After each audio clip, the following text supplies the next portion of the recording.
Hello,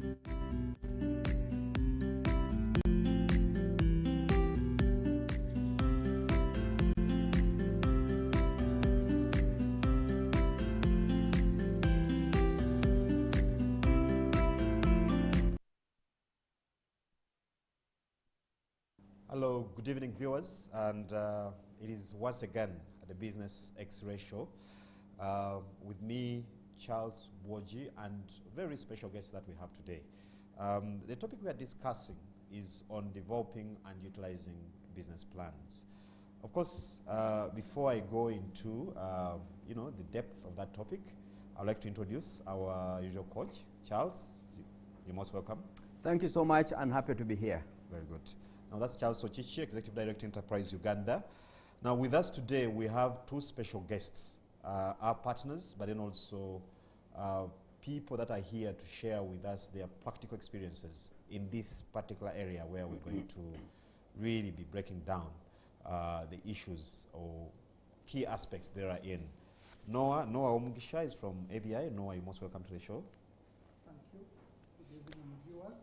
Very good. And then last but not least, in a special way, I would like to introduce Tony Mugoya. Is the Director, Uganda Coffee Farmers Agency or Alliance. Yeah. You're most welcome, Tony. Yeah, thank you. Good evening, viewers.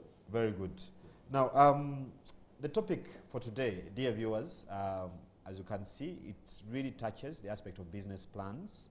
We had Noah about 2 weeks ago, again, talking about this time it was internal business controls, and we touched a little on business plans. We all know, and if you ask any businessman, they will tell you, I have my plan, Nina plan here. And those might have it, a number of them would have it probably in their heads, but then others actually take the effort and put them on paper.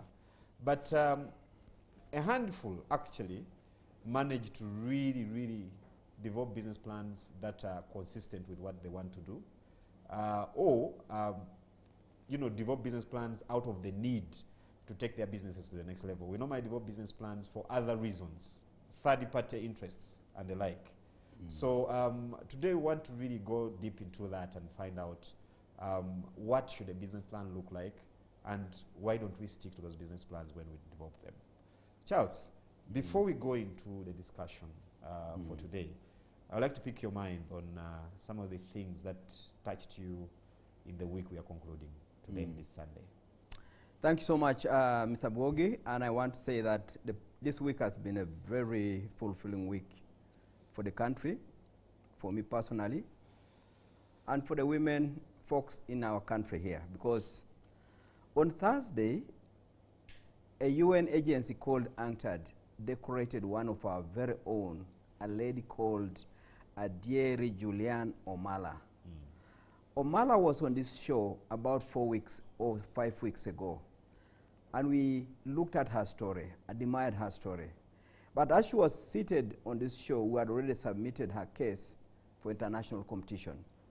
Then on Thursday, she was among the numerous applications that we got by the panelists and looked at. She was number one in the category called the most inclusive sustainable business.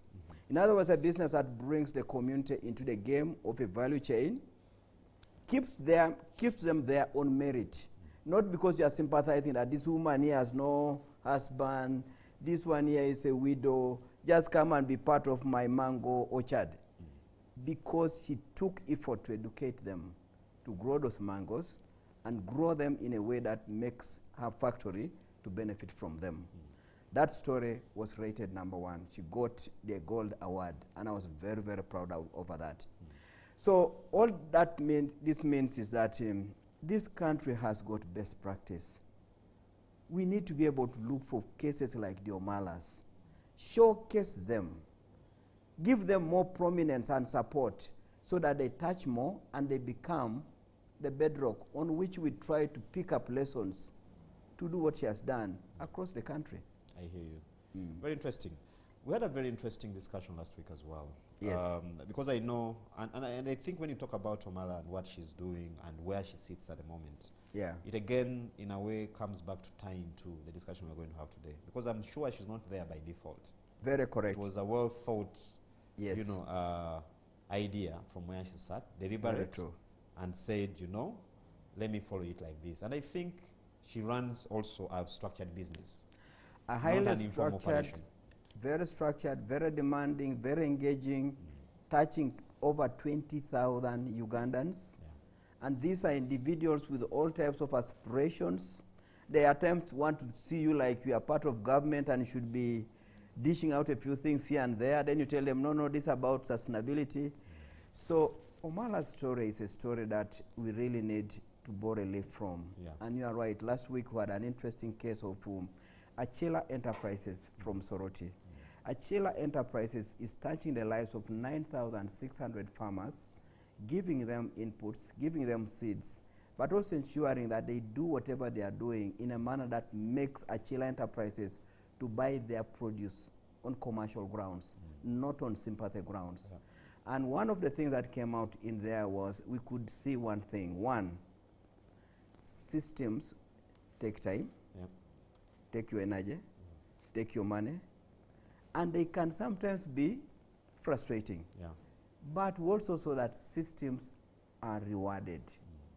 The moment you are structured, the moment you organize, the moment you are sustainable, there are many more partners that will look at you and say, what you are doing could be the gateway for us to reach so many farmers that are unable to make a living, and make a living in a way that makes them proud and sustainable. Now, if you are doing that, can we work together? So, Achille Enterprises came and worked with Abitrust. Abitrust said, you are good. We want to expand your storage because it's a limiting factor for you to buy as much as you want. So, Abitrust went in there, not just because they loved Achille Enterprises. They loved the kind of spread and impact that Achille Enterprises was doing. So as they were doing what they were doing, they were saying, you know what, we've chosen you on merit. Please give for us a design store and we construct it for you. They went another step and said, you know what, Achille Enterprises, we have resources for putting as lines of credits in the banking industry. We want to connect you to that opportunity as well. So we saw that systems may be demanding, but systems attract partners from angles you've never imagined. And you saw how the young man was speaking from here. He said, you know what? Now because of Abitrust, people like another project called Goal, another project from the USAID, they're also seeing him and saying, you're a good entity. We can work with you. In other words, when you work on your systems and then you are given certain conditionalities by partners, that please ensure that the following things are in place if you are going to work with us. And for them, they were having QuickBooks. You might think QuickBooks is for Kampala. These people are in Sorota and they are using QuickBooks to look after the 9,600 farmers in the villages. QuickBooks has got nothing that says, if you are not in Kampala, you can't use me. Easily available, easily implemented. The other point is that it is in your interest to voluntarily implement these control systems. Use them. It's for your own good. Abitrust is here today working with you. Tomorrow they're working in another region. Another point, they're in another region. But they have left with the strength that's captured or bedrocked on systems. So I thought it was such a beautiful conversation we had last week. And then the other thing that I saw from last week was that when partners come on board, do not sleep on the opportunity. Abitrust said, we're going to support you on the inputs, initial interaction at 100%. Second round beneficiaries at 80%. We're graduating you.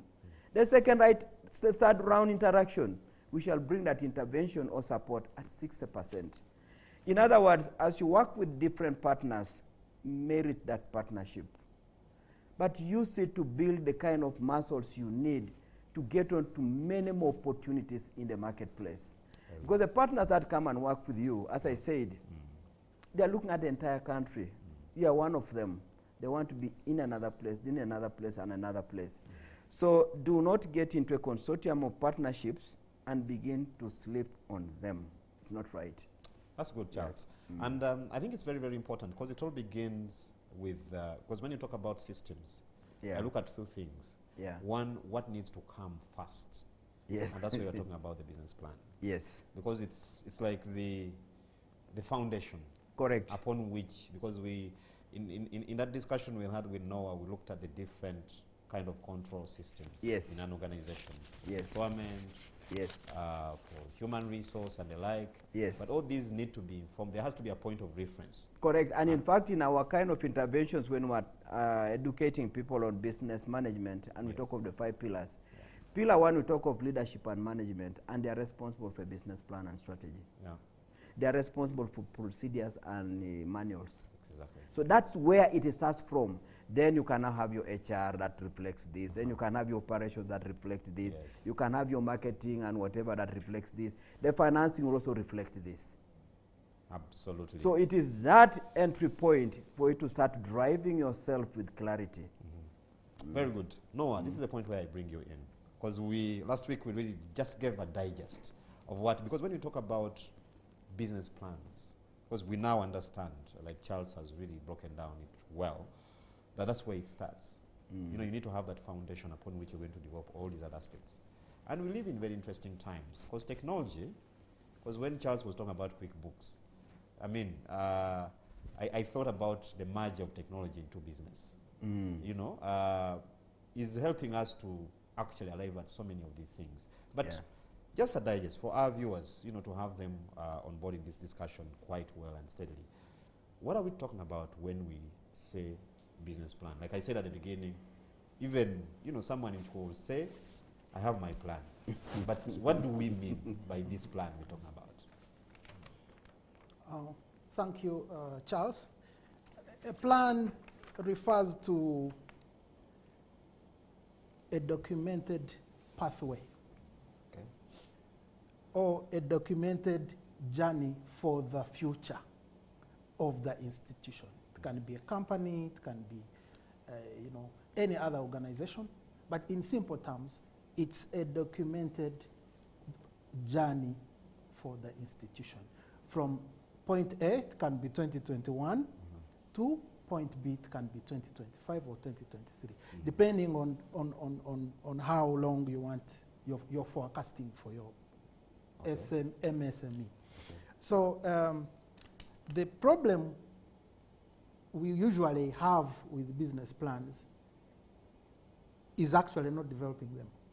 The problem we usually have with business plans is using them. I hear you. And that usually comes from the reason why we have them in the first place. Perhaps as we go further in this discussion, we'll be able to get into more detail. Indeed. Why is it okay to have one, but not very painful to use it? I hear you. To not use it, rather.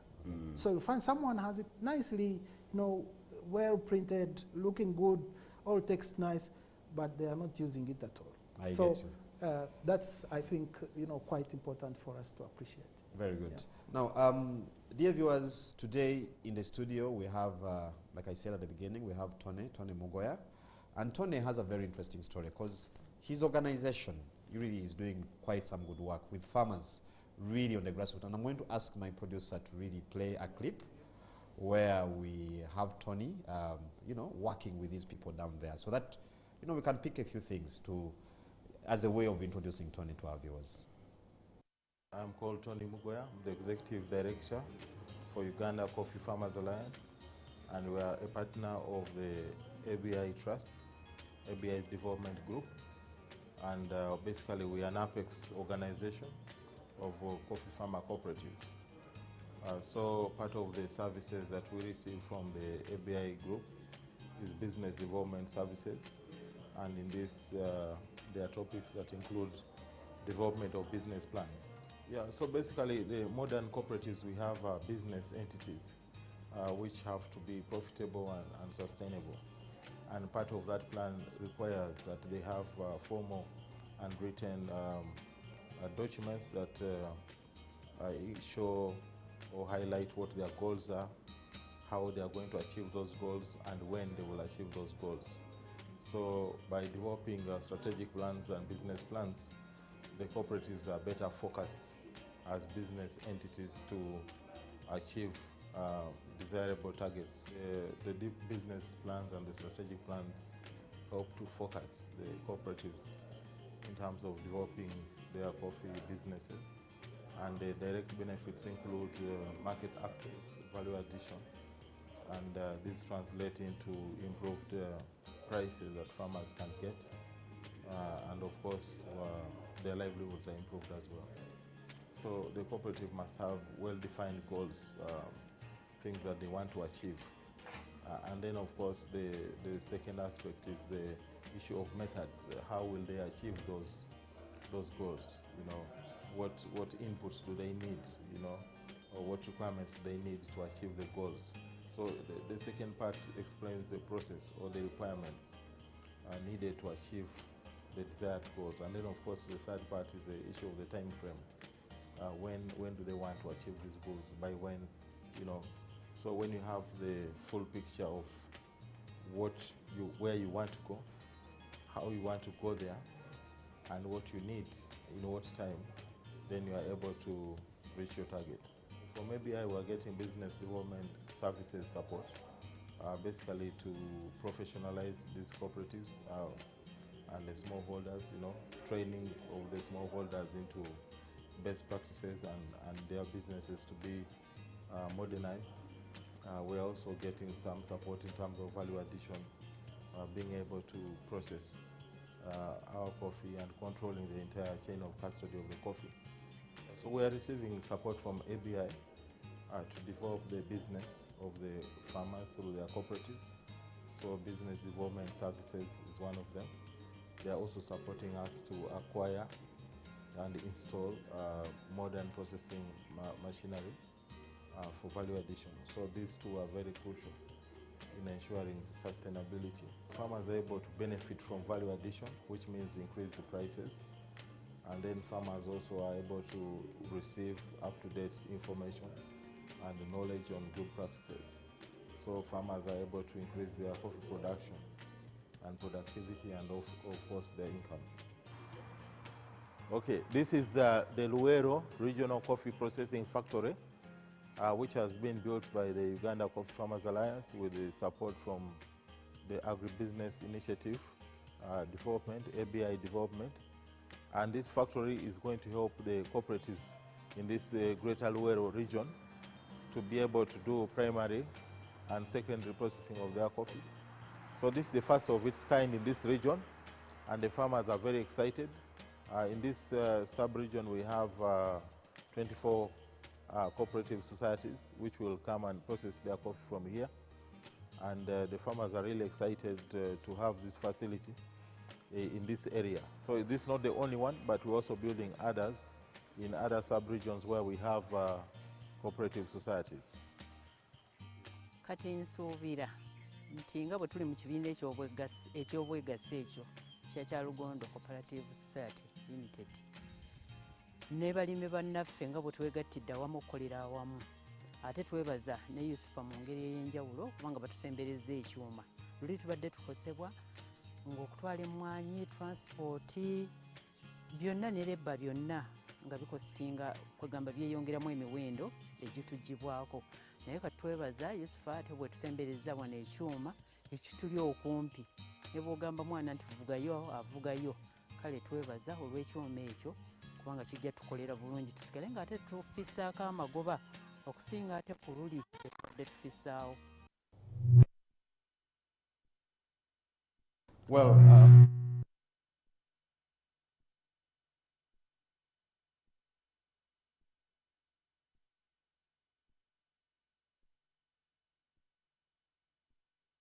that I pick there, Charles, is, you know, Tony is working with cooperatives right at the ground, at the grassroots.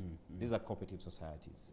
And I want to put it to you, Tony. I mean, you know, one of the challenges, and I think Charles here will tell you, is it's sometimes extremely hard to convince small operators, especially in rural areas at the grassroots, you know, to even have it in their vocabulary, you know, business planning, later on implementing a business plan. And from what I'm seeing, what you're doing in Luero, I can see something really emerging out of, you know, a process that is well planned and structured.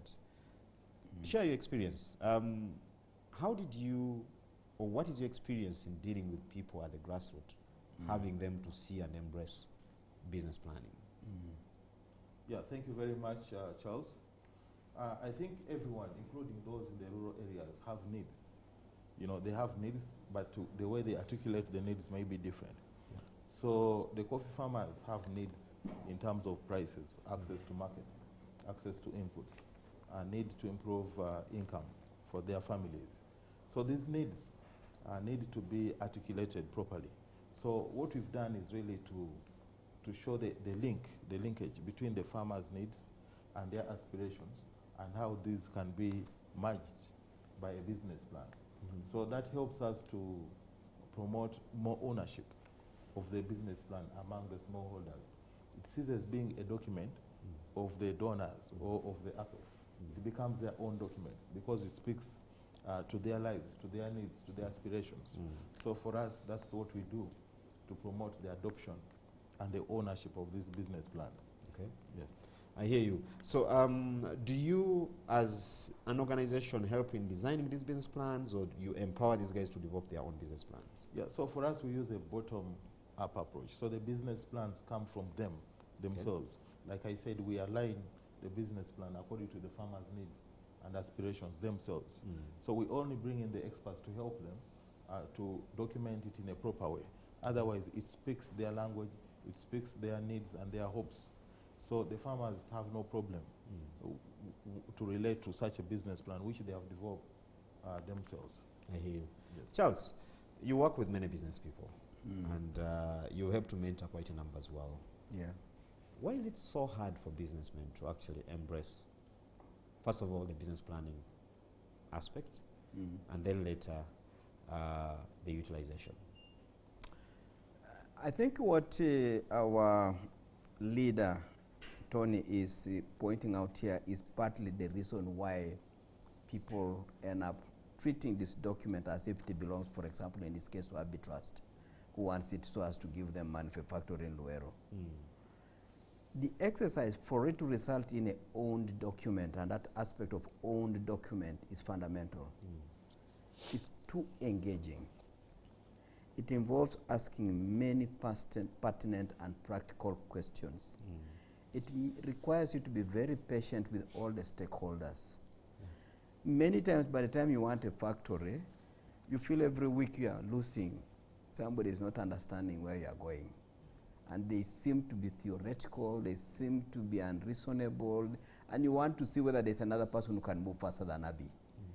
So that aspect of desiring money so much for an immediate seeing of a certain fiscal item without getting that fiscal item capturing the intended aspirations. You put it very clearly, there should be clear goals for that item. Those goals, how shall we realize them? What's the timeline? What resource envelope do we need?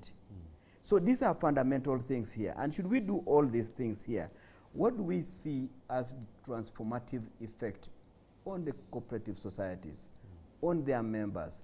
Once that links up, the members say, this is our document. Let's tell the truth. Please do not tell Abby that you want the thing to be located here because the chairman comes from this village. Let it be located in the most central area, in the most appropriate place. Whatever the things now that members align with, you need to take care of those. So it is that element of it's taking time through consultation for it to result in the right content that's painful about the initial aspects of it. And many people take a shortcut, and I hope you will come in and see how we controlled it. They just say, you know what, this thing here, let's see that. What does Abby want? Yes. They want a document to be this and this. You man, you are the consultant. Can you quickly do the thing for us? Like, we are giving you 7 days. We shall pay you. Yes. We shall pay you. Yes. When can you be ready? Work overnight. So, but I think Noah might be able to know better. Yes, how they interacted and how even the idea was conceived. Yes. Who conceived it? Yes. And even if it was arbitrage as a conditionality, how did they respond? It would be an interesting thing because the viewers have been asked by bankers that please, for us to finance this thing, we shall need a business plan. Now, at that point, they say, Here they come with this bureaucratic, useless process. But anyway, let's just get somebody to clear it and get the money. Yeah. No, I think you know it really brings it to the fore here because on utilization, because we've seen really there are quite a number of people who come up with these plans. Some pick templates. There are templates all over the place online. You can just go and just change name and location. Yes. And the box number, and then but the essence, for starters, why is it hard for our people to appreciate the importance of having a business plan? And then two, then what makes it extremely hard, even for those that actually take initiative and have them to utilize them? Thank you, Charles. Short story. Some gentleman, you know, senior citizen, you know, above 70 years, came and asked me and said, Noah, you're in the business of offering business development services.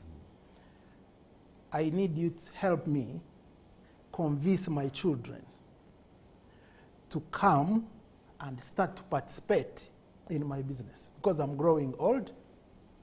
All these things I have, I've, you know, earned them and toiled to get them because I want, you know, my children to have a secure future. But they have refused to come and participate in my business. I'm hiring people from outside, all risks all over, money is being stolen.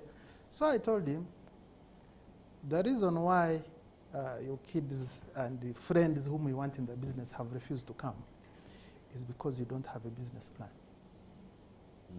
And the answer was, I think you have not understood my problem. Which I smiled about, because I told him that in school, which you have taken your children to, we learn how to be organized, how to be orderly. Being taught that 1 + 1 = 2, and being you know, disciplined if you say 1 + 1 = 3 is because you're being taught how to think in an orderly and reasonable manner. So when these children of yours graduate, when they go to do internship, they go to institutions which have a manager who has a title which is known, office which is known, job description which is clear, who even has targets which are clear. They are hired and they are given the same. Your title, whether small or big, your job description, your targets which are gotten from documents, such as the business plan. And what are you being inducted into? Organized, careful, nicely planned thinking and way of doing things. So now you have your children who know how businesses are supposed to look like, who know how businesses are supposed to be run, who know how sustainability is created.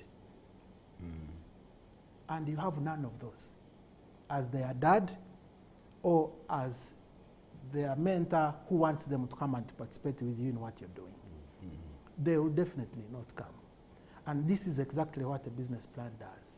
The business plan eliminates all things which make your children not want to come to participate with you in your business. One, your business plan will show in the first pages the vision and the mission of the organization. Clear, we want to be the best coffee umbrella organization in Central Region, like in the case of Uganda Coffee Farmers Alliance. So even if I'm bringing anybody, they are clear about what they are going to contribute to. Yes. From there, where do you go? The business plan shows you the analysis of the market.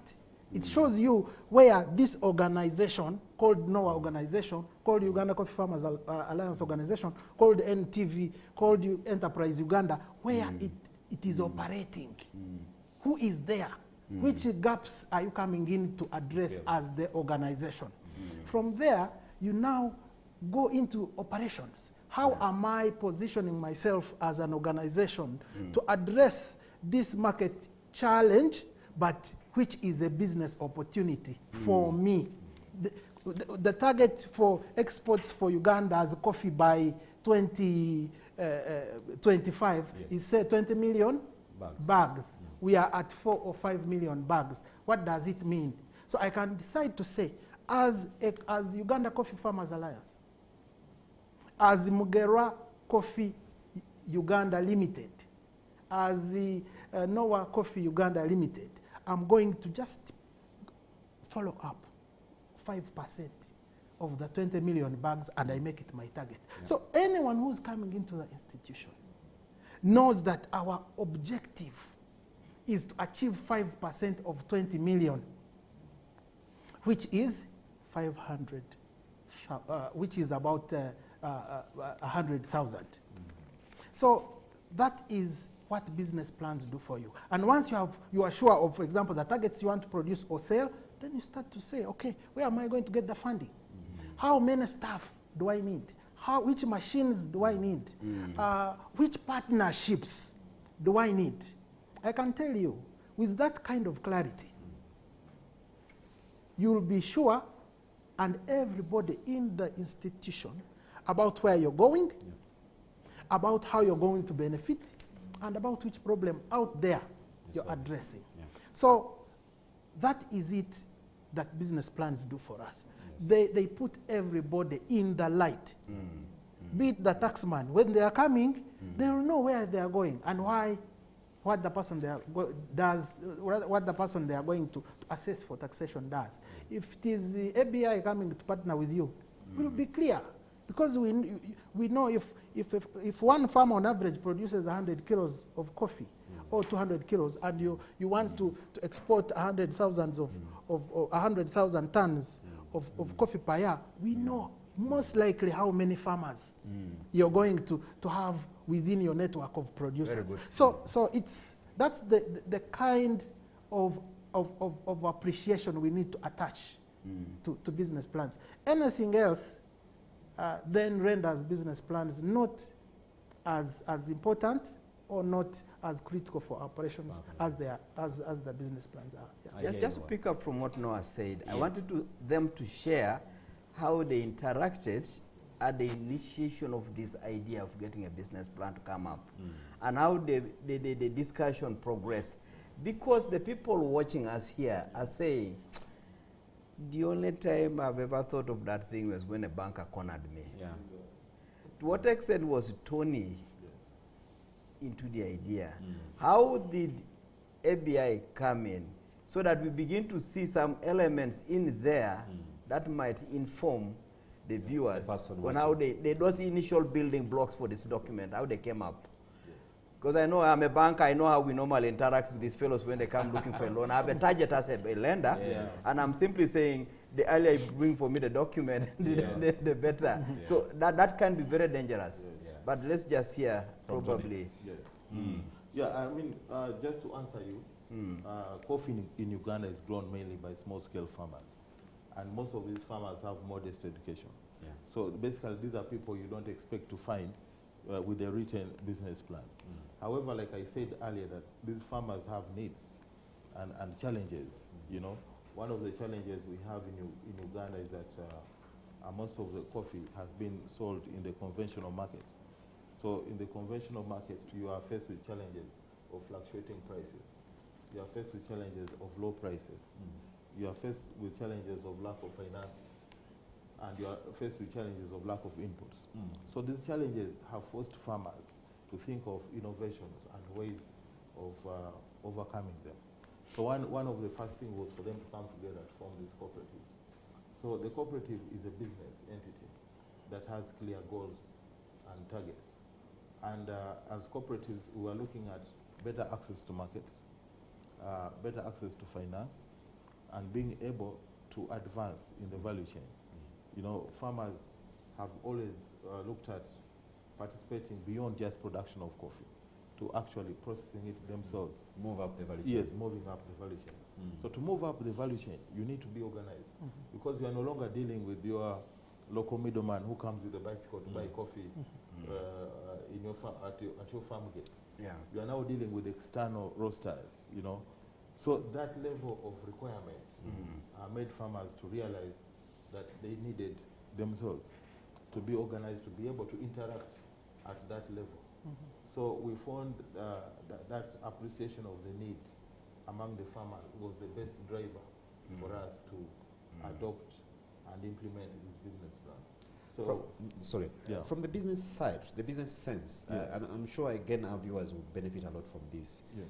What benefits have you seen coming your way? Yes. One as an umbrella organization, Yes. and then the cooperative societies you're dealing with Yes. as a result of being that structured Yes. and building these businesses Yes. on the foundation of planning and all Yes. that. Yes.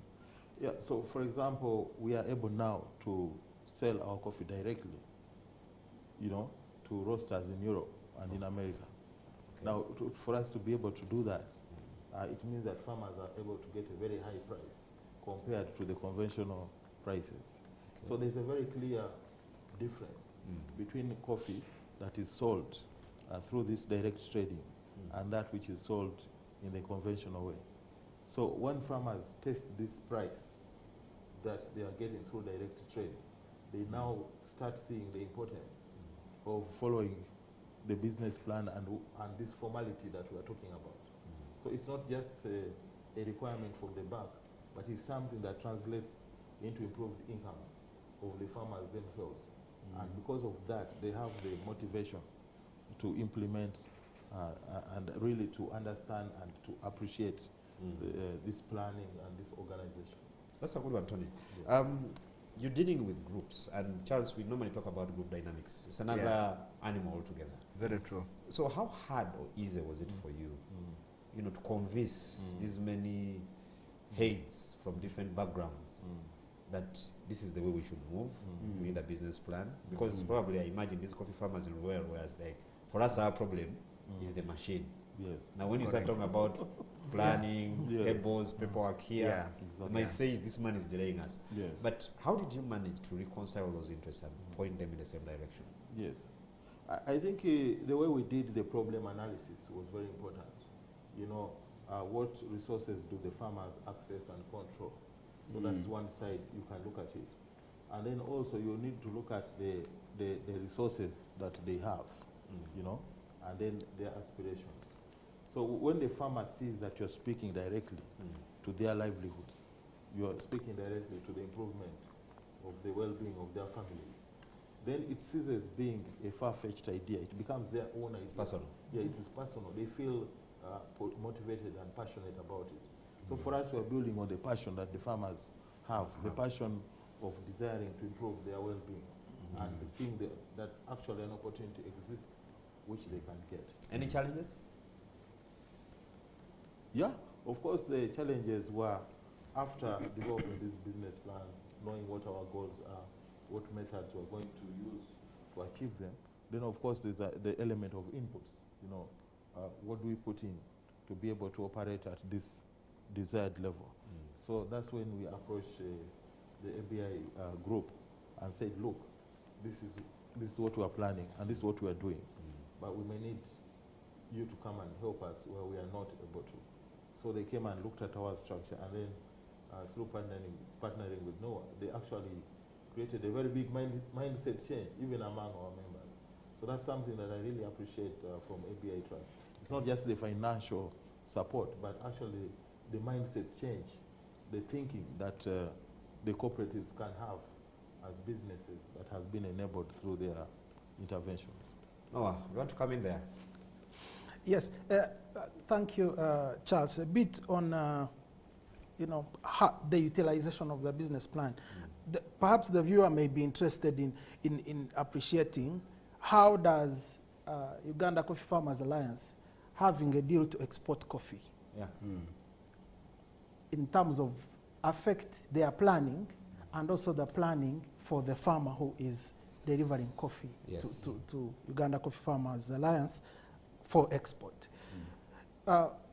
When, for example, you get demand, say, of this number of tonnage as Uganda Coffee Farmers Alliance or any other company, the first thing is to, you ask yourself is, who am I going to get the coffee from? What does that mean? You start to look at average acreage per farmer and then compared to the total tonnage of coffee you need.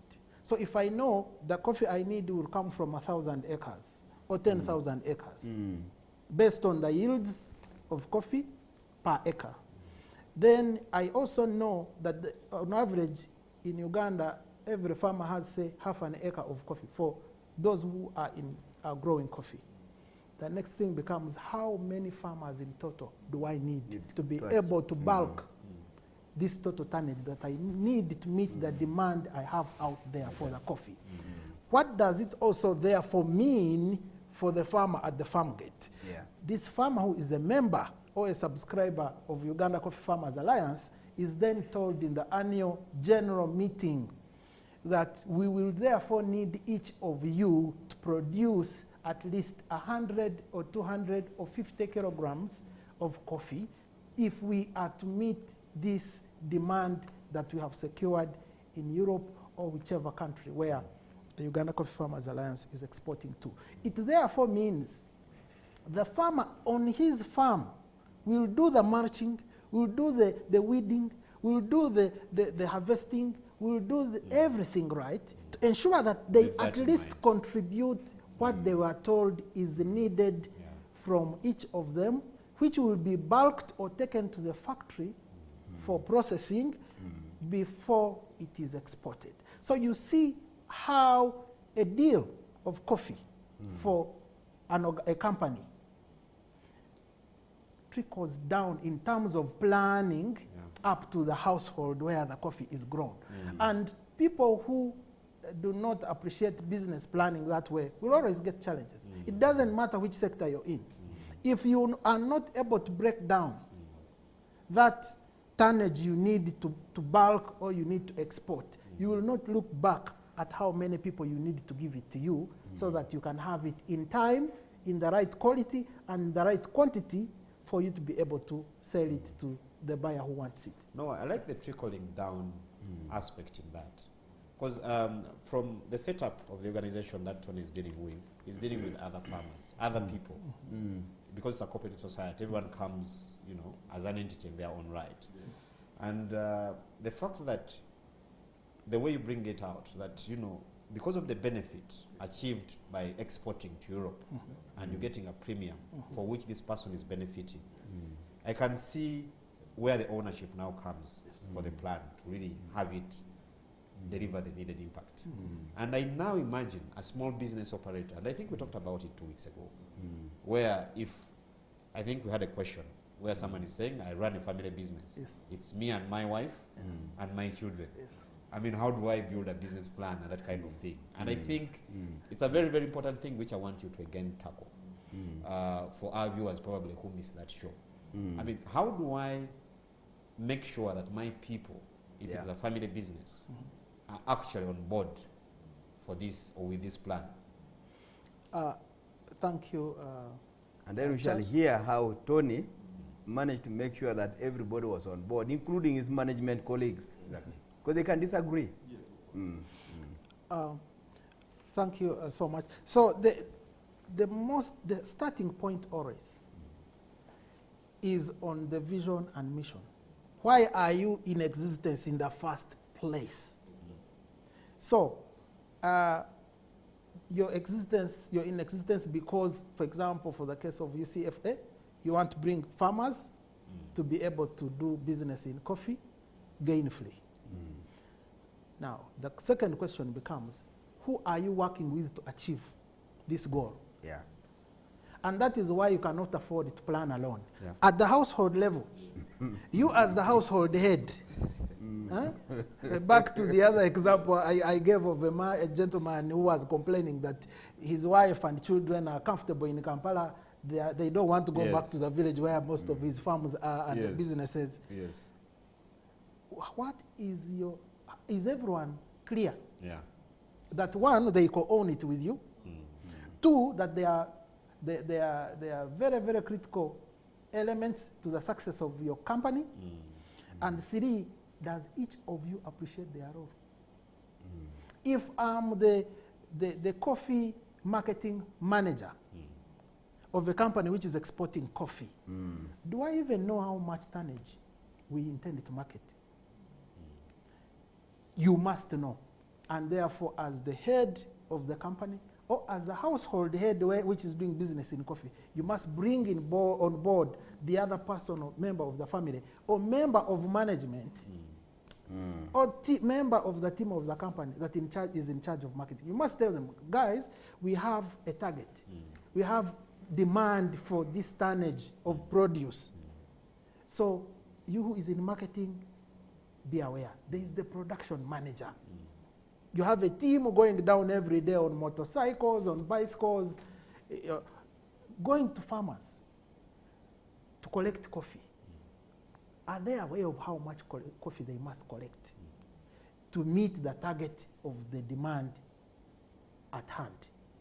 That is why you cannot afford to plan alone. You cannot afford to withhold information regarding the demand you have for what needs to be supplied. And I think that's a very important one, before I bring in Tony here. Because I think business planning really also brings in the aspect of transparency. Yes. You know, you've seen... It lays it out clearly. If you don't want to go to a transparent route, don't go to the business planning route. Yeah. Because, you know, you see, especially in family businesses, it's the head of the family who knows where the business is going. Yeah. He doesn't even want some people to know where some properties are. Correct. You know, Correct. so, and I think I love this discussion. But Tony, again, it's not easy sometimes to point everyone in the direction that you want them to. Because, I mean, different people, Charles, I think, pointed it out. How did you manage to convince your colleagues, even at, you know, the agency, to see things, you know, in that kind of direction? Because I'm sure someone watching might pick, borrow a leaf. Yes. Well, I like the previous talk about transparency and the vision sharing. You know, even us in the coffee sector, traditionally, coffee was considered to be a man's crop. Yeah. So when the family grows the coffee and then they harvest, they hand it over to the man who takes it to the market or to the cooperative. Negotiates the price. Negotiates the price, sells it, and gets paid. Yes. Nobody asks the man how much money has come out of it, you know? And there was a lot of discontent in coffee families about how much money actually came out of this coffee that we sold. So we even saw scenarios of wives abandoning coffee in the rain because they were not very sure that they were benefiting from this coffee income. So the starting point for us was at the household level. So we have a household approach where we have incorporated gender mainstreaming training, even within the household. Very good. And telling the household that, look, if you work together, you're better off than if you work alone. So we've even used an approach of change agents. Yes. You know, change agents within the coffee villages. The change agent is a family that works together, the man, wife, and children. Even the children are involved, where they develop, let's say, annual household development plans at a household level. What they want to do, they develop household budgets of the, let's say, the recurrent expenditures, like school fees and what. And then they look at their farm and how much income is coming from there. And then they determine the production level that they need to raise the required yield of coffee that will meet the household needs. So you can see at that point, everybody becomes a vision sharer, you know, because they are like, these are our needs. These are the number of trees we have. We need this level of production to be able to get this yield, which will meet this money that is needed. So that's where it starts from. The planning starts from there. So once the household is convinced that there is benefit in planning and in ownership of the family vision, then this same family comes within the cooperative setup. And then they also look at what is the role of the cooperative in enabling us as coffee families to achieve our household plans. And then it percolates all the way. It goes back to answer Noah's question. Yes. That in business you don't conscript partners Exactly. or workers. You actually encourage them to come because I think in some of these, because of that lack of transparency and clarity of where you're going and where everyone's benefit comes from, it's generally conscription. Yes. But Charles, because And I want our viewers to really understand that all these examples we are giving is to try and bring out the aspect of business planning and why it's important. Because we tend to look at it and leave it in the elitist world, for lack of a better word. But I would like to ask, from your experience, what are the common mistakes or some of the defects that are normally associated with this business planning? What are the kind of mistakes, and what is the price that people pay by making some of these mistakes, especially when you're designing a business plan for a third party, not for the business? Very, very true. Many times when you go to a partner who is going to give you resources, a partner will need some transparent document that can give him some bit of insight on what's going to happen when they give you money. And one such instrument is a business plan. Now, that itself means that the partner is saying, this is what I can do. But I also want to know where you are going and then see to what extent I can contribute in that journey. Now, there are two things that can happen. You walk to a bank or you walk to a partner who wants to give you resources. You discuss what you intend to do, where you are going and how you intend to go there and what kind of technology you need and how your coffee farmers in Luero are looking for a store. Only to reach in the bank, they tell you that here now we have a facility that gives tractors. I think as farmers you will need tractors. And if you brought that request right now, within 2 weeks we can give you an approval. You've lost your independence on where you are going. You've gotten excited on somebody's mission and goal for the year. The credit officer was talking about the tractor has got a goal for that year. And the goal is to lend to tractor scheme up to 3 billion this year. So anybody closer to that, I have a remotely. Remotely. You kind of drag the person there and say, you know what, as farmers, don't you think you need tractors? Don't you think that instead of 3, you could actually take even 5? How many competitors? In the process, the fella swallowed you. You never went with the clarity of your goal, of where you want to go in the next 3, 4, 5 years. Lack of clarity and you are discussing with somebody with an envelope quickly makes you lose independence and seeking to really steer the direction in the direction. This fellow here could easily start saying, I failed to learn for this quarter because all the farmers that have been coming here, they have been talking about a store, a store, a store.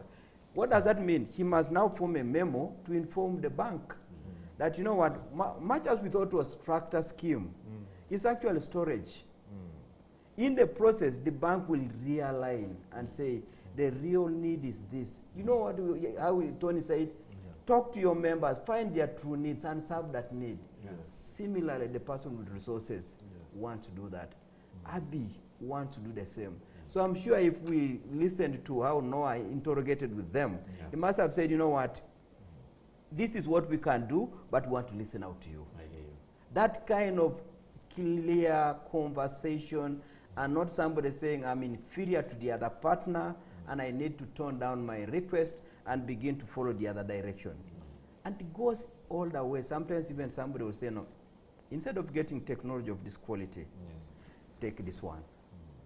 Somebody is biased because he wants to get this particular technology to have a market. You have lost your own independence. You are the one who knows the technology you want.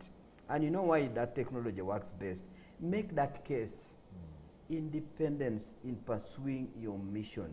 Communicating that mission. And sticking to the fact that the other party might not be fully aware of your need and trying to explain is very, very key at the very beginning of the discussions. I hear you. Yeah. And it's all linked to that particular document. Yeah. I hear you. Noah, again, something that Charles brings out and probably which I'm sure our viewers might want to know, you know, that discussion you have with partners like Tony here. What are some of those aspects that you look out for? And, you know, to say, because I mean, you come in as a very, very important partner for business. Yes. One on the side of not just funding, but then also the BDS that you give, the business development support that you give. But what do you look out for? What are the things that you say these ingredients have to be there? Thanks. First and foremost, the most important CV of the business is its business plan.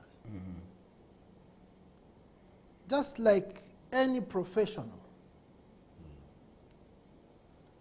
who's interested or keen on growing, keen on succeeding, keen on making an impact where they are rendering services.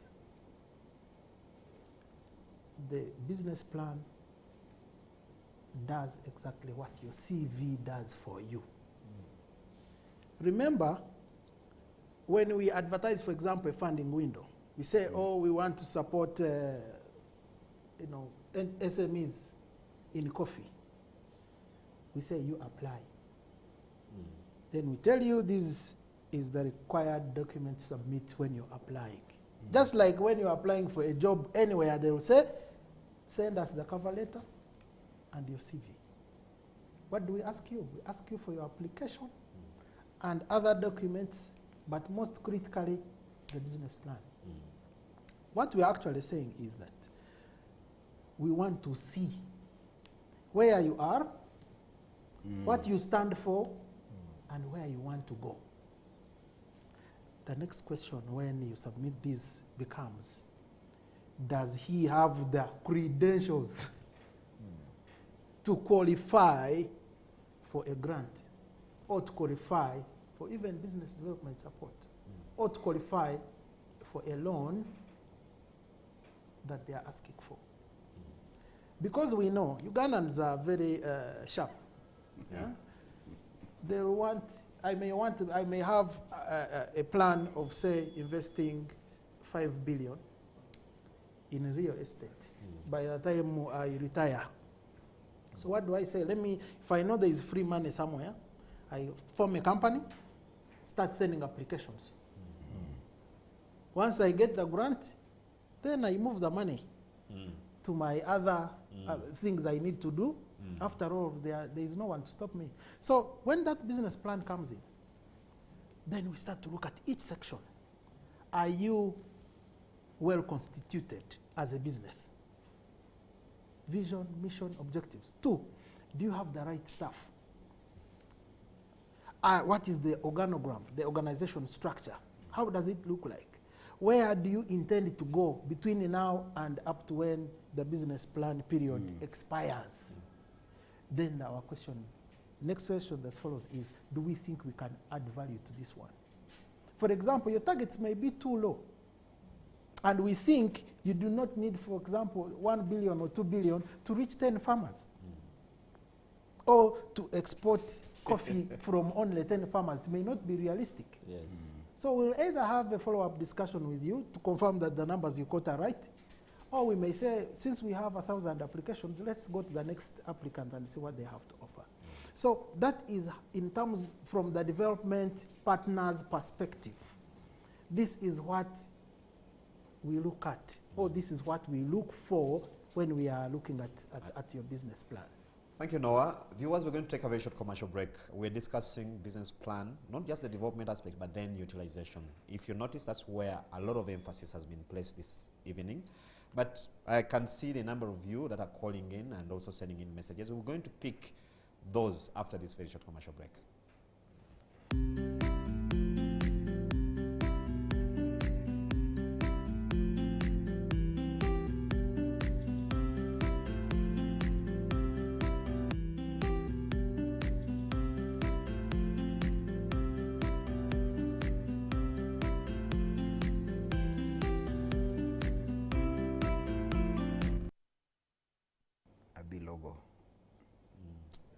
Welcome back, viewers. It is once again the Business X-Ray Show, and we're looking at business planning, the development side of it, and then the utilization side of it. Of course, Noah, before we went for the break, we were seeing how important it is to have some of these documents, especially when you're building bridges with partners like ABI, but then also other third-party players in business. We know we need bankers and, you know, other support services like from insurance companies. And these are some of the documents they're going to look at before they can determine the kind of support they're going to give you. But Noah, you talked about, we were talking about the ingredients, some of the ingredients that, you know, you look at before you make a decision and say, these are business we want to support, these are business we want to be part of. Tell us more, one, about that, but then also in terms of utilization of some of these documents. Mm-hmm. And we already know that there are some people who might develop these documents just for the purpose of winning that grant or getting that loan from the bank, like Charles was saying. Do you ever get people that get surprised at some of the documents? Especially when you have that follow-up discussion with them that you talked about, that are within, you know, the kitty of documents they presented to you. Yes. Thank you, Charles. Indeed, you know, when you're in the business of working with the MSMEs, you can always have, definitely we have the interesting discussions with them, and we do a bit of the fact-finding. First and foremost, we look at everything in your business plan, starting from the cover page up to the last page where you have references or bibliography, in case there are any other information sources you contacted when you are coming with it. What does that mean to whoever has a business plan? First and foremost, you must know all the information that is in your business plan, right from the cover page up to the last dot of your document. Secondly, you must utilize and always follow up every aspect of your business plan. You asked about surprises. For example, someone who has a business plan but does not use it may not always go back to see whether their business plan is relating with their sales at the end of the year, or with their audited account findings. So you'll find in your audited accounts you have, you know, a record of how much you sold. You have a record of how much you spent to do business in that year. But you may ask someone and say, well, I see your business plan says you are planning to grow at a rate of 20% annually. However, you've actually declined in terms of performance by 2%. Last year you were at sales of 10 billion. This year you're at sales of 9.8 billion. Yet you should have ideally grown sales of 12 billion if you're growing at 20% annually. And then the first question from this person is it? Let me consult with my team. And you're talking with a managing director meanwhile, or an executive director, or a chief a chief executive officer of an institution. That is a very, very, very obvious red flag. It's a terrible indictment. Yeah. It is like not knowing the names of your children. Yes. And you're like, oh, let me ask Madam. There is this, the one for this year, who's 2 years old, whom I'm not aware of his or her name. So you cannot fail. And that is why the other day we were saying, a business plan is like a Bible of your business. It is like a CV for yourself. You cannot submit a CV to anybody. And they say, you said you graduated from this college or this university this year. And you're like, oh, is it? Which college did you mention? Did you? I don't remember writing any college I graduated from. So you do not allow such things to happen because they kill the total picture. Even if your lie had been nicely crafted to win the eye of a development partner, then they start to be very cautious. So those surprises are always there for those who do documents for cosmetic purposes. Thank you, Noah. I'm afraid we have quite a number of comments and questions here, which I wanted us now to respond. And they are directly on the point of the discussion that we have this evening. I'll begin with Tony. I have someone, it's called Dan Tuhaise. Dan is saying he's a coffee farmer in Hoima district. with 2 acres so far and is currently preparing to establish an extra 10 acres. How can I be part of Uganda Coffee Farmers Alliance and benefit from it? Yeah, and I'm sure there are many you'll be answering to out there. Yes, so we are working also with the government of Uganda, and right now there's an ongoing exercise to register farmers. Uganda Coffee Farmers Alliance is an apex of cooperatives. So our members are cooperatives and not directly individual members. Okay. So I would encourage him to join the nearest cooperative, and also he could come to Coffee House. Our Coffee House is in Kampala. We shall be able to provide assistance and also contacts of the nearest extension officer who can help to interact or register this business plan. Great, great. Yes. Now I have someone here who is signing us for an educative program. This is Grace Masiko, Chairman, Uganda Private Security Association. Thank you for watching, Grace. He's saying the program is educative. But I have someone from Masaka, Charles. He's saying they have a registered company and they would like to get the support of Enterprise Uganda. How can they access that in Masaka? Okay.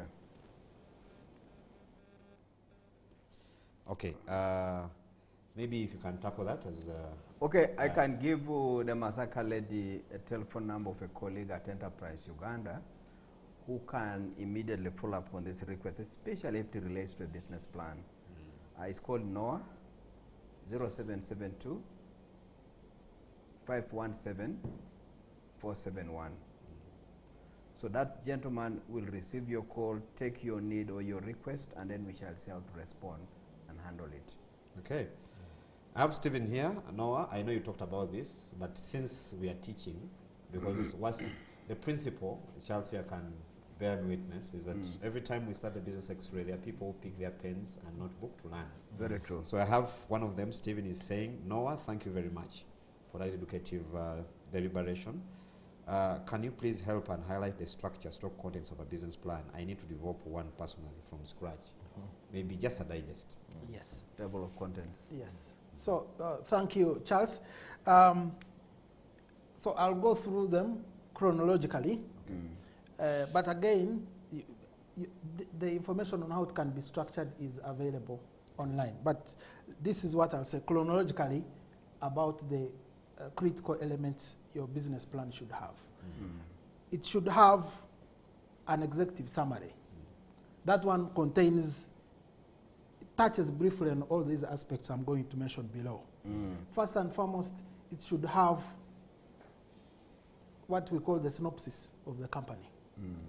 What it is, name, why it is founded, vision, mission, objectives. Secondly, it should have a market analysis. As a business, you must know the market where you are operating. 3, it should have your plans and projections of what you're producing and how you're going to sell it. Let me use the word marketing. How you're going to market it. And marketing does not only mean putting it on the vehicle to take it to the market. It means all the entire aspects of marketing. Traditionally, marketing is broken into 4 core P's. The type of product in terms of specifics, quality, everything. Then how you're going to promote it, how you're going to price it, and how you're going to place it in places where people will access it from. That is usually called distribution and channels. So after your market analysis, you must be very clear on what you're going to produce and how you're going to put it out there for people to look for it. 3 or 4, you must then look at your structure so that you are able to provision for human resources right from the board up to senior management and then down throughout the operations so that you're sure you have a team that will be able to deliver on the other production or producing and marketing plan you have up there. Then after the organization structure and the human-related aspects of your company, you must then put the financial aspects or financial plan of how you're going to finance all the operations you have showed up there, and especially the other operational plan, which has the people, which has the product, and processes. And then after that, you put source of financing or sources of funding. It is very easy and okay to say I need 10 billion to run my company, to produce this which I've clarified up there in my plan. But where are you going to get the money from? So you will say, okay, I have savings, or we have retained earnings, or profit we earned from our previous operations. We are going to sell shares, or we are going to borrow from a bank, or we are targeting funding from ABI or any other institution where we put an application and we've been awarded a grant. And all these sources of financing will match what we need to produce. And then finally, then you put any other information which you need or which supports there's everything else you've written about in the previous chapters or previous sections of the document. So in summary, that's what I can say are things you must not miss out. Very good. Yeah. Thank you, Noah. And the beauty is that we have these links really somewhere, so we'll be sharing where you can find the links so that you can refer to some of this information. Very critical information. Charles, I have Kasim Omar from Makere. He's asking, well, thanks for the show. I would like to know if a single person can develop a strong and important business. I want to underline important. Can develop a strong and important business plan for his sole business. Because the business I'm about to start is very small, and I will be the first and only employee of the business.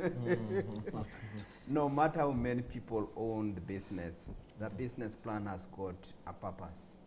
And then that purpose is relating to the market. Yes. If you are going to sell something, that is what we want to see in the document called a business plan. The owners can be so many, they can be so few, they can be just one person. It is still the same. So it has nothing to do with the issue of how many people are owning it. Obviously, the moment you are many, one would want to just have a bit of appreciation of the profile of the directors. So that's how it comes in. But if you are the only one, just say so. Just say so. And then again, just in addition to what Noah commented about writing this document, if the purpose is related to a specific mission of a potential financier, please take care of that. Do not try to omit. If somebody is so much interested on how your plan impacts the uneducated or the youth, please ensure that that aspect you address it, but be honest as you address that. So that's what we call the tailored aspects of a business plan. After you have gotten this mainstream structure that Noah has ably shared, there are those aspects related to a particular interested partner. Address those, otherwise he will say, I've looked at everything here, but you have not touched the area I'm interested in, which is the youth. And I'm interested in the youth in northern Uganda. To what extent are you coinciding with my needs?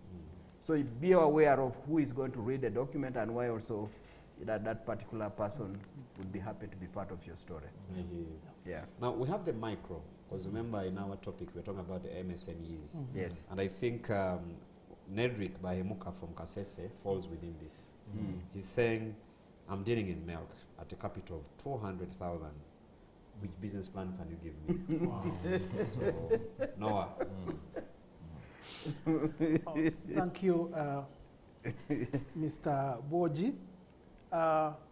You know, for me, when I hear someone say, I want to start a business as one person, or I have capital of 200,000, for me, I get excited because it therefore means people who, the future investors, the future billionaires of tomorrow are watching a show where they are getting advice on how to start business nicely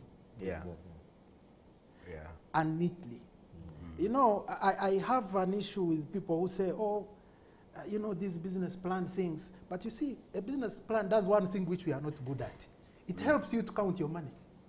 And I always tell people, if you do not know how much money you have based on documents you have within your organization, then how are you going to count the bigger billions and trillions of money when you grow?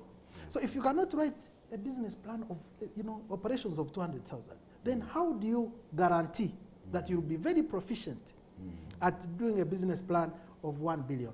So to both the lady who's saying she wants to start a one-person business and to the person who has a business of 200,000, this is the best time to have a business plan. Why? The business plan is not about you today. It is about you for the start and others as you go along. Yeah. There is no one who will start a good a business and within 5 years they've not become 2 or 3 within the team. Even if you start riding a board as one person, but when your plan is to have 10 borders in 5 years, you will have 9 other people added onto you within 5 years. Therefore, your plan will show how you intend to grow, how you intend to recruit those who will be riding your borders with you as you build your dream of having 10 borders by 5 years. So again, let's go back. Why do you want to do business in the first place? At a personal level, to make money. But where do you make money from? You make money from an opportunity that exists in the market, which other people who are doing business in that area or in that market are not addressing. So as I go in as an individual, whether it is to sell pancakes, whether it is to serve tea on the roadside, whether it is to cook kasoli and put it in places where there is jam in the evening and sell to people as they drive on their way back home, I must know which problem am I addressing and what am I doing then? I'm doing market analysis. I've already stated that I want to be the best kasoli, roadside kasoli vendor in Kampala. What is the market? The market is there. Which market am I targeting? Place points of jam where people need the maize. Why? Maybe I want to be the cleanest or the smartest among all the people who are always selling kasoli at that point. Secondly, once you've done this, now the next question becomes, yes, I'm one, but as I grow, how am I going to bring people on board? Which people do I even need? You have already gone to another section of the business plan, which is the structure of your business. Okay, yes, I will be there as the founder. How many people am I going to bring? I need people to cook the kasoli for me. I also need people to sell it for me. I also need someone at home who can count the money, since I don't want to be counting money as I cook. So you see, you already have a small structure in mind. Then from there, the question becomes, what working capital do I need? How much money would I need to pay these people? And then how much kasoli can I sell per day? Meaning, how much money should I have to stock the adequate amounts of kasoli to be able to cook? How much firewood or gas or charcoal do I need to cook it? How many saucepans? You have already quickly gone into from the structure of how your business is going to be. You have quickly gone down to the finance, to the funds required. Then from there you're like, oh, okay, I need 200,000 shillings, but I have 100. Where am I going to get the other 100,000?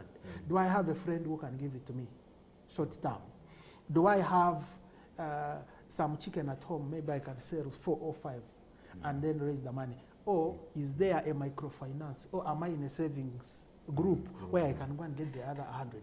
You have already gone to the sources of financing that I told you earlier when I was trying to bring up, to break down the business plan. Quickly, if there are other people who have advised you or you've got information on how to build it, you can also recognize them in the same document. So we have already exhausted, you already have a running business plan, whether it is as detailed as 1,000 pages or as lean as 2 pages, you already have something. So please plan. And as you plan, write. Before you know, you'll have the whole business plan laid out very effortlessly. I hear you. Tony, Yes. as we near the end of this interface, Yeah. the benefits that Yes. this thing has delivered to your Yes. farmers, this, Yes. I'm calling it thing, Yes. the business plan, Yes. and the whole idea of being structured around Yes. it. Yes. Yes. Yes. Like Noah said, it's all about opportunity. Seeing the opportunity and your place in the value chain. Just to give you a big picture is that the coffee growing countries, we are only earning 10% of the value of the coffee in the global trade. And one of the reasons is that most of the coffee growers are unable, And how big is this trade? We talk about billions of dollars, I imagine. hundreds of billions of dollars Okay. globally.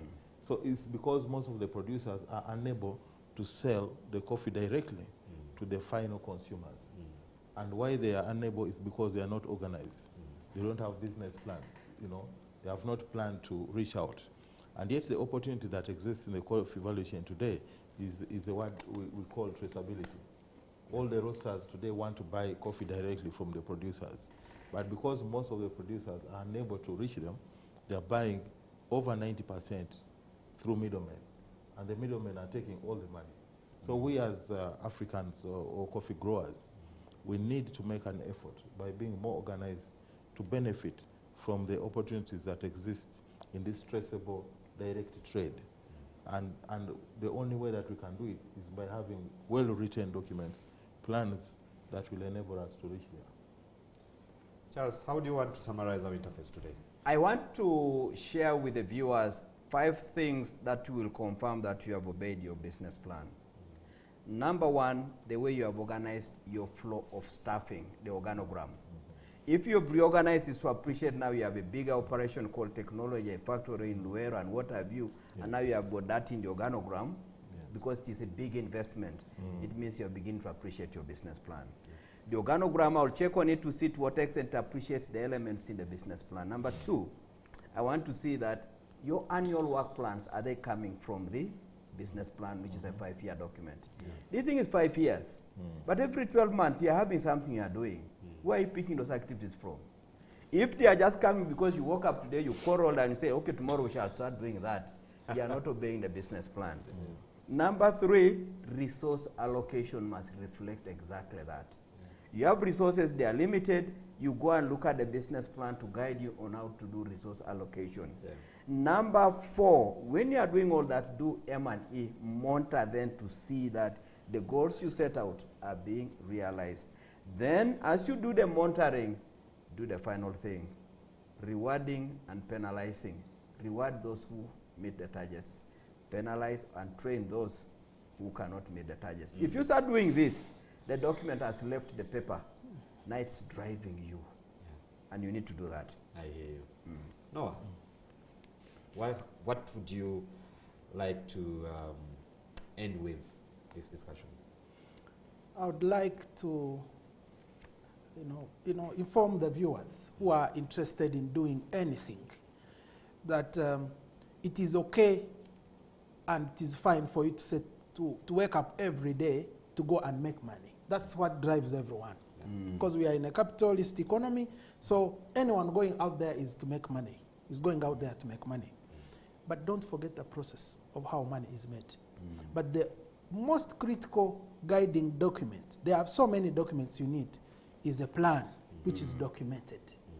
So going out there to make money is fine and is okay, which is what most entrepreneurs, always have as the first thing on their mind. But don't forget the process, because the process is what is going to guarantee that you'll indeed make money as you aspire to make it. And that process is going to be defined or supported by a clear and daily used business plan. That's what I can say. Thanks. Thank you, Noah. Tony, Yes. what would you like to tell the coffee farmers out there? Yes, I want to tell the coffee farmers that the opportunities are there. We're at the right place, the right time. Let's be organized. Let's aggregate through cooperatives.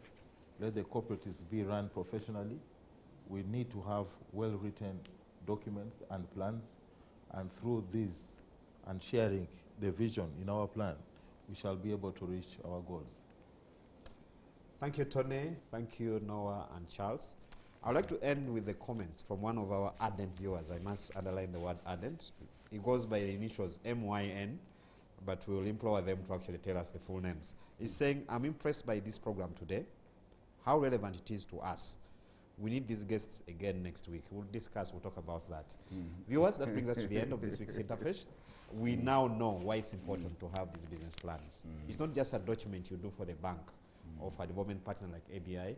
It's actually, you know, it's like your GPS as a business. It's what guides you. It's what guides the different operations, the different processes, and it's what really is supposed to deliver you to the promised land in business, as they put it, some of us. So I've been your host, Charles Boji. Until next time, I'd like to wish you a very good evening. Good evening and God bless.